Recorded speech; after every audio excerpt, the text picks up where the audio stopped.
Back here on Bernie and Sid. Cameron Douglas will join us in about 20 minutes, the son of actor Michael Douglas, the grandson, of course, of Spartacus, actor Kirk Douglas, and he's got a rough story, man.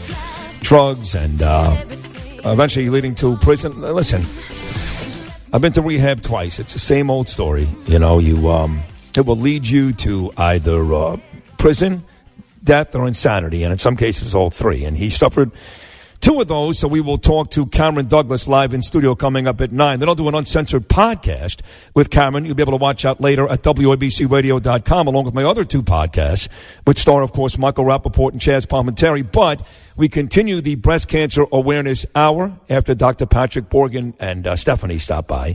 And now we've got a real friend, like a personal friend in studio, our very own Matt Meany, who does a tremendous job on this show, running the board every day. He helps executive produce and is on air. He's actually very, very funny. Great kid. We love her. Great we love kid. your son, Matt Meany. Thank you. And his mom and dad are here. His father shook my hand before I said this, but he broke my finger. Guy's a tough guy. I'm not a wimpy guy, man. That was a heck of a handshake. Maybe I am. And his mom, who is also a breast cancer survivor. So it's nice to meet you, Mrs. Meany. Nice to meet you too, Sid. Thank you so much for having me. We're thrilled to have you. So when you were listening to that story from Stephanie last segment, I saw you kind of lean your face up against the glass. Yeah. You got very, very close. Had to be very emotional for you. Yes, oh, absolutely. Because everybody goes through a different journey with it. And hers was very different. And she was very, very young. And she's very, very lucky, actually. She is. Lucky, yes, but when you think about a misdiagnosis like that, how many others are out there absolutely misdiagnosed and they don't have a Dr. Patrick Borgen or some doctor to call them on it? And the fact that the doctors have this pride, they don't want to admit that they were wrong and maybe just allow it to continue. I mean, it just kind of blows me away. Oh, absolutely. Absolutely. Scary. It is scary. Well, what was your process like? How did it happen for you? Well, my doctor started giving me mammograms at 40, which was unusual at the time.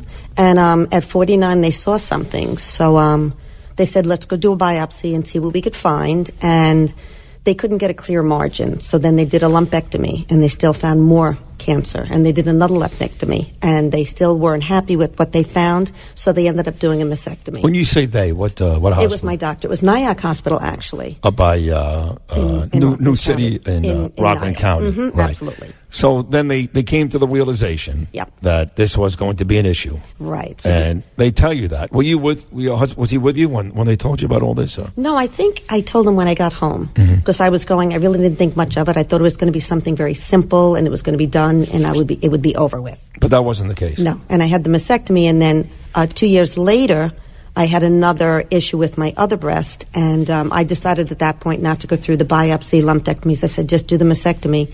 And they did a reconstruction at that point as well. So they removed both breasts? Yes, they did. And then after they did that, there has not been an issue since? No, not at all. I go to my breast cancer doctor, Dr. Cahan, up in Mount Kisco every year to check it, and it's a very thorough checkup, and you just keep an eye on it. Were you going through any, Bernie talked about this with Stephanie. I thought it was a great question. He asked her about her mental state during some of the more difficult times. Yeah, you have to stay very positive. I had 3 young boys at the time, and I just wanted to keep it as positive as possible because I figured if I consider myself a victim, it wasn't going to be a good outcome. Right. So I just tried to stay on a high as hard as I could be. I had a great support system, my family, my friends. I have a bunch of ladies that support me to this day, still doing fundraisers and raising money for breast cancer. Were the boys okay? Did they ever say, Mommy? Me and Mike, my husband, had just given enough information so they knew something was up, but we didn't tell them about the whole mastectomy thing. Matthew was only 16 years old, and I wasn't quite sure how he would handle it, but they were very supportive also. They came to the hospital, and they were very good about it. Wow. Listen, you personally, Mrs. Meany, how scared were you? I was very scared because there really was no history in my family. By the way, you can call me Jeri. It's okay. Okay, Jeri. Okay. But it was because I didn't know what to expect, and the doctors only tell you so much. But I had a very dear friend that went through it years ago, and she walked me through it to tell me what to expect each step of the way, right? Which was so helpful. It's interesting. Since you've had both breasts removed, thank God you're doing great, you're healthy. Yes. I've got family friends who there is breast cancer in the family. Now, these were young, healthy girls. Right. But because they're so worried about the genetics, they all decided, again, with zero medical issues, to have their breasts removed, just in case. Yeah. What do you think about that? I mean, well, you know, when I had my first one removed, I really should have had the other one also, because for 2 years in the back of my mind, I was thinking, is it going to happen to the other breast? Is it going? And it did. So, like, I tell people, if I had a choice, I would have it all done at one time. Yeah. But, I mean, it's really their own decision. Listen, I had 2 sisters. One of them died from a gynecological cancer, the other from breast cancer. Wow. So it's a real thing. It's something that women should be diligent about. Oh, absolutely. Any little sign, anything, just constantly get it checked out, because you never know. No, you I want mean, to and get we it- didn't have a history in our family. Right. If you get it at the early stages, it's so much easier. I didn't have to go through chemo or any radiation, because it was just like cut and dry. But no, and just the support you have out there and the information that's out there. And I have people come to me to get information from me, because I'm going to tell them exactly. I mean, it was a funny thing. I didn't know when I had the first one, they do a tummy tuck and they take the fat from down there and they rebuild your breast. But I didn't realize that they rebuild your belly button. So it's not in the same place it was all my life. It's a little bit higher. But wow. my friend Nancy told me that may happen. But that's something that the doctor didn't share or the nurses didn't share. It's something, you know, I just felt that they didn't need to share. But it's there. It's just not where it always was. I did notice, and Borgen was just here from Maimonides, that a lot of the breast cancer survivors that went through Maimonides, they are a very close-knit group. And again, they're going to do this Pink Runway event coming up November the 13th, where breast cancer survivors walk the runway. Models. It's really fantastic. You would love it, Jeri. But I do notice it's a very close-knit group. They stay together. They stay active.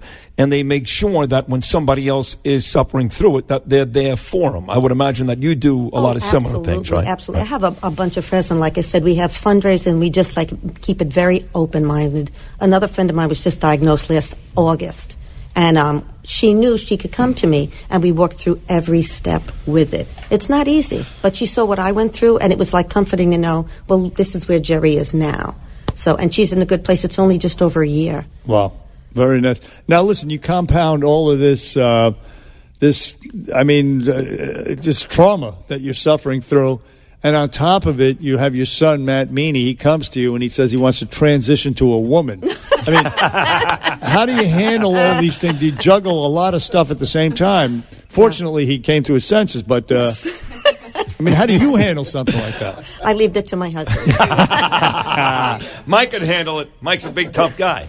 Well, listen, we're really happy that things worked out great for you. We love your son. He's a part of our family here. So you're an extended part of our family. Thank you so much. And Thank you for having you me. stay well and continue to be happy. And Mike, it's nice to meet you too, pal. Thank you so much. Very much. Those are the Meanies, everybody. Mike and Jeri, Matthew's parents, and another great, beautiful story here. Thank God. Yes. One that we look forward to talking to you again about sometime in the future. Thank you. And coming up on the Bernie and Sid show again, Kirk, his grandson, and Michael's son, Cameron Douglas, got a book out, Tough Life, Jail Time, Drugs. He's in studio in the next hour.